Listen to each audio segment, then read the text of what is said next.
Now we are starting question number 5 of exercise 5.1. Fifth question में आपको matrix A given है. आपसे कहा गया है कि prove that A inverse is equals to A transpose. Means अगर आप A का इनवर्स मैट्रिक्स फाइंड आउट करते हैं वो किसके इक्वल होगा कि मैट्रिक्स A का जो ट्रांसपोज मैट्रिक्स है. तो हमें मैट्रिक्स ए दे रखा था 1/9 और मैट्रिक्स दे रखी थी, तो हमने इस मैट्रिक्स को ओनली बी मान लिया है. बी मान करके हमने इसके सारे एलिमेंट्स के कोफैक्टर्स निकाल लिए. कोफैक्टर्स निकालने के बाद में हमने वही कोफैक्टर मैट्रिक्स बना दी. कोफैक्टर मैट्रिक्स बनाने के बाद में हमने उसके ट्रांसपोज कर दिया, मीन्स रो कॉलम को एक्सचेंज कर दिया, तो वो बन गया हमारा एडजॉइंट बी. अब हमने कहा कि A इज इक्वल्स टू आपको गिवन था 1/9 B, क्योंकि हमने उसको मैट्रिक्स B एज्यूम कर लिया था. अब हमने दोनों तरफ -1 पावर ली क्योंकि हमें A इनवर्स की वैल्यू फाइंड आउट करनी है. तो हमें मिल गया A inverse is equals to, जब हमने 1/9 का इनवर्स किया तो वो मिल गया अपने को 9 और 9 B इनवर्स, ये हमको वैल्यू मिल गई. अब इसी के साथ में हमने डिटर्मिनेंट बी की वैल्यू इवेल्युएट कर ली. वो आपको मिल गई -729. -729 को हमने 9 का क्यूब लिख दिया, तो -9 का क्यूब, ये आपको डिटर्मिनेंट बी की वैल्यू मिल गई. अब हमने कहा कि अगर हमें बी इनवर्स फाइंड आउट करना है तो बी इनवर्स की क्या डेफिनेशन होगी, adjoint B upon determinant B. तो adjoint B upon determinant B में हमें जो इसकी वैल्यू मिल गई, एडजॉइंट बी हमने एज इट इज रख दिया और 1 अपॉन -9 क्यूब, ये हमने डिटर्मिनेंट बी की वैल्यू रख दी. अब हमने रिजल्ट निकाला था कि A इनवर्स की वैल्यू क्या है, 9 B इनवर्स के इक्वल है. तो 9 लगा दिया हमने और B इनवर्स की वैल्यू इधर हमने सब्स्टिट्यूट कर दी. अब हमने थ्रू आउट द मैट्रिक्स में से एक 9 कॉमन ले लिया, -9 हमने कॉमन ले लिया. -9 कॉमन लिया तो माइनस साइन प्लस में कन्वर्ट हो गया. एक 9 कॉमन आया हुआ है तो हमारे पास में सिर्फ डिनोमिनेटर में एक 9 रह गया और बाकी जो एलिमेंट्स हैं वो रह गए -8, 4 1 1 4 -8 4 7 4. यानी आपको ये मैट्रिक्स मिल गई. जब आपको ये मैट्रिक्स मिली तो आप देख सकते हैं कि जो आपको क्वेश्चन में गिवन मैट्रिक्स थी उसके अगर आप रो कॉलम को कन्वर्ट करते हैं तो आपको सेम मैट्रिक्स मिल रही है. तो हम ये कह सकते हैं कि A inverse is equals to A transpose. तो ये हमारा कंप्लीट फिफ्थ क्वेश्चन हो गया. अब नेक्स्ट जो सिक्स्थ क्वेश्चन है, सिक्स्थ क्वेश्चन में आपको मैट्रिक्स A गिवन है 2/2 मैट्रिक्स. आपको ये प्रूव करना है कि A inverse is equals to A cube. जब 2/2 मैट्रिक्स होती है तो हमें कोफैक्टर हर एलिमेंट का वही साइन तो ऑल्टरनेटिव चेंज होते ही हैं. फर्स्ट रो में प्लस माइनस, सेकेंड रो में माइनस प्लस चलता है और कोफैक्टर डायरेक्टली एक एलिमेंट ही होता है. तो हमने चारों एलिमेंट के कोफैक्टर्स निकाल लिए, कोफैक्टर की मैट्रिक्स बना दी, उससे आपको एडजॉइंट ए मिल गया.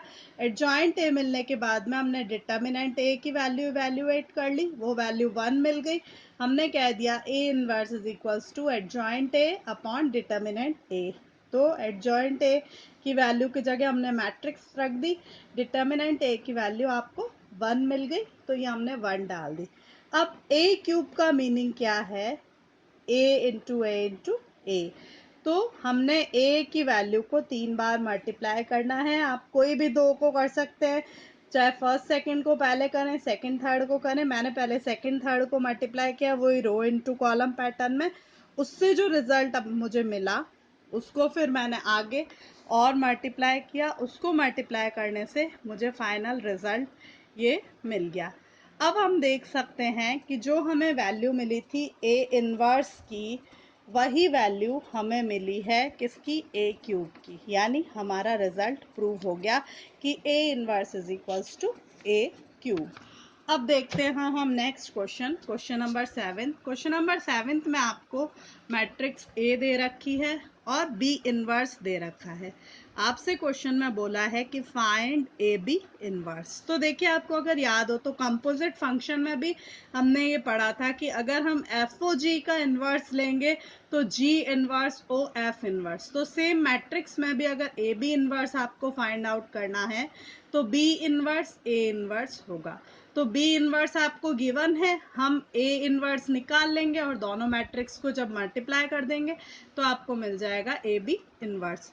तो सबसे पहले हमने ए का इनवर्स फाइंड आउट करने के लिए वही ए के सारे एलिमेंट्स के हमने कोफैक्टर्स निकाल लिए, फिर कोफैक्टर मैट्रिक्स ले ली, कोफैक्टर मैट्रिक्स लेने के बाद में एडजॉइंट ए इवैल्यूएट कर लिया, डिटर्मिनेंट ए की वैल्यू इवैल्यूएट कर ली हमने, क्या वैल्यू मिलती है मॉड्यूलस ए की, डिटर्मिनेंट ए की वैल्यू वो आपको -1 मिल गई। तो हमने कह दिया ए इनवर्स जो है वो हो गया हमारा एडजॉइंट ए अपॉन डिटर्मिनेंट ए के इक्वल, नीचे -1 था तो हमने अंदर उसे मल्टीप्लाई करके सबके साइन चेंज कर दिए, तो ए इनवर्स आपको फाइनली मिल गई वैल्यू। अब हमने ये कहा कि ए बी इनवर्स किसके इक्वल है, बी इनवर्स ए इनवर्स के, तो बी इनवर्स ए इनवर्स के इक्वल है, तो हमने बी इनवर्स की वैल्यू एज इट इज जो क्वेश्चन में गिवन थी वो रख दी, और ए इनवर्स की जगह हमने ए इनवर्स जो अपने को वैल्यू मिली थी वो रख दी। दोनों मैट्रिक्स को जब हमने मल्टीप्लाई किया, वही रो इनटू कॉलम पैटर्न में हमने मल्टीप्लाई किया है, रो इनटू कॉलम पैटर्न में जब हम दोनों मैट्रिसेस को मल्टीप्लाई करेंगे तो आपको जो रिजल्ट मिलेगा वो मिल जाएगा ए बी इनवर्स का, यानी इन दोनों को मल्टीप्लाई करने से आपका फाइनल रिजल्ट जो आएगा वो ये रिजल्ट आ जाएगा 2 -2 19 -27 -2 18 -25 -3 29 -42, तो ये हमारा फाइनल आंसर हो जाएगा। अब देखिए एट्थ क्वेश्चन में आपको मैट्रिक्स ए गिवन है, आपसे कहा है कि prove that A transpose into A inverse equals to this. तो वही हमने सबसे पहले तो ए इनवर्स फाइंड आउट करना है, तो हर एलिमेंट का हमने वही कोफैक्टर निकाला, कोफैक्टर निकालने के बाद में हमने कोफैक्टर मैट्रिक्स बनाई, एडजॉइंट ए निकाला, डिटर्मिनेंट ए की वैल्यू इवैल्यूएट की 1 + 10 स्क्वायर अल्फा। अब हमने वही A inverse adjoint A upon determinant A, आपको ये वैल्यू मिल गई ए इनवर्स की। अब हमने ए का ट्रांसपोज मैट्रिक्स निकाला, यानी वही रो कॉलम को एक्सचेंज करके। अब आपको ये प्रूव करना था कि ए ट्रांसपोज इनटू ए इनवर्स, तो हमने ए ट्रांसपोज की जगह उसकी वैल्यू रख दी, एडजॉइंट ए इनवर्स की जगह ए इनवर्स की वैल्यू रख दी। जब हमने इन सबको इवैल्यूएट किया, वही दोनों मैट्रिसेस को हमने रो इनटू कॉलम में मल्टीप्लाई किया, तो फर्स्ट रो का फर्स्ट एलिमेंट आपको मिला 1 - 10 स्क्वायर अल्फा, सेकंड मिला -2 10 अल्फा, सेकंड रो का फर्स्ट एलिमेंट मिला 2 10 अल्फा, और सेकंड रो का सेकंड एलिमेंट मिला -10 स्क्वायर अल्फा +1। अब हमने जो बाहर 1/1 + 10 स्क्वायर अल्फा था उसको अंदर मल्टीप्लाई कर दिया। जब हमने अंदर मल्टीप्लाई किया तो ये हमारे हाफ एंगल फॉर्मूलाज बन गए साइन और कॉस के इन टर्म्स ऑफ tan। तो ये फॉर्मूला बन गया cos 2 अल्फा का, ये फॉर्मूला बन गया हमारा sin 2 अल्फा का नेगेटिव साइन के साथ में, और नीचे फिर वही sin 2 अल्फा cos 2 अल्फा का फॉर्मूला बन गया। तो ये हमारा फाइनल रिजल्ट मिल गया इससे, जो हमें प्रूव करना था। अब देखिए नाइन्थ क्वेश्चन में आपने, वैसे तो ये क्वेश्चन जैसा मैट्रिक्स में था वैसा ही है, कोई खास चेंज नहीं है। आपको मैट्रिक्स दे रखी है, आपसे ये कहा है कि a square -6a + 7i is equals to -10i and hence find A inverse. तो इसमें ए इनवर्स फाइंड आउट करने का थोड़ा सा अलग तरीका है, बाकी सारे जो चीज़ है आई वही यूनिट मैट्रिक्स है, इसमें हमारी मैट्रिक्स 2x2 ऑर्डर की है, तो यूनिट मैट्रिक्स भी 2x2 ऑर्डर की हो जाएगी, तो हम वो ले लेंगे। तो सबसे पहले हमने ए स्क्वायर फाइंड आउट कर लिया, ए इंटू ए निकाल के ए स्क्वायर मिल गया हमको। अब हमने कहा कि हमें क्या गिवन है, ए स्क्वायर -6a + 7i, तो ए स्क्वायर -6a + 7i हमने ले लिया, उसकी वैल्यू हमने इवैल्यूएट कर ली, -6a, तो 6 को हमने अंदर मल्टीप्लाई कर लिया, 7 को हमने अंदर मल्टीप्लाई कर दिया यूनिट मैट्रिक्स से, तो आपको रिजल्ट मिल गया -10 0 0 -10। अब हमने इसे -10 को जब कॉमन ले लिया तो अपने को अंदर यूनिट मैट्रिक्स मिल गई, यानी हमने कह दिया कि ये रिजल्ट किसका मिल गया, -10i के इक्वल। तो ये चीज़ तो हमारी प्रूव हो गई। अब आपसे कहा है कि हैंस फाइंड ए इनवर्स, तो हमने ये कहा कि हमने अभी अभी प्रूव किया है a² - 6a + 7i is equals to -10i। तो हमने आई की टर्म्स को एक तरफ कर दिया, रिमेनिंग दोनों टर्म को एक तरफ, तो आपको मिल गया 17i is equals to 6a - a²। अब हमने दोनों तरफ a इनवर्स से मल्टीप्लाई किया, तो आपको लेफ्ट हैंड साइड में मिला 17i into A inverse is equals to 6a into A inverse, और a स्क्वायर में आपको a इनवर्स a और a।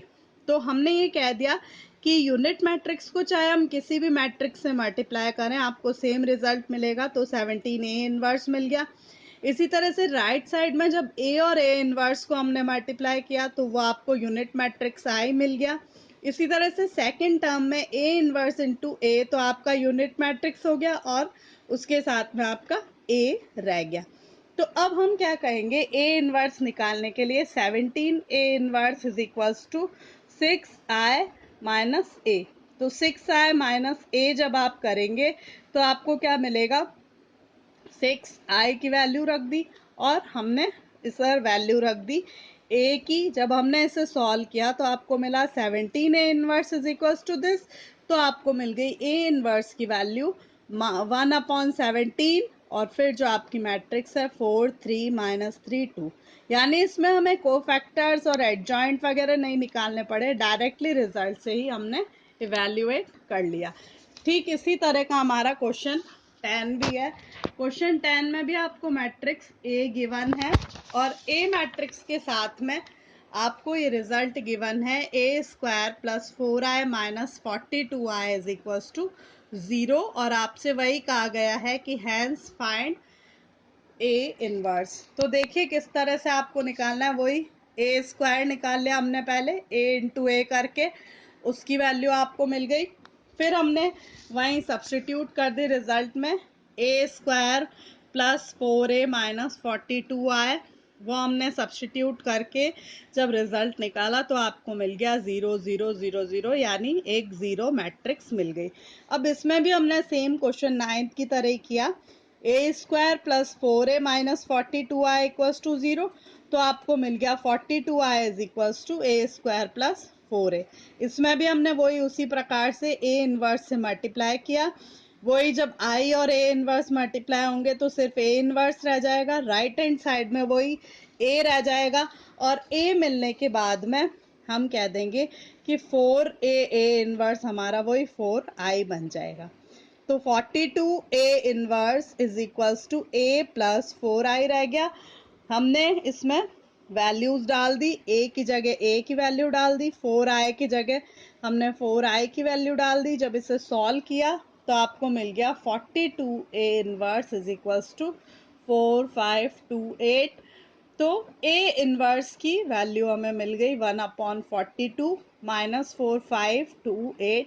तो ये हमारा a इनवर्स फाइंड आउट करने का थोड़ा सा अलग पैटर्न है। अगर आपको कुछ प्रूव करके उसके साथ इवेल्युएट करना है तो हमें इस प्रोसेस को अपनाना है, और नहीं तो हमारा वही adjoint a upon determinant a से हम a इनवर्स फाइंड आउट करेंगे। नेक्स्ट एक्सरसाइज के लिए मैं अगला वीडियो अपलोड करूंगी। Thank you.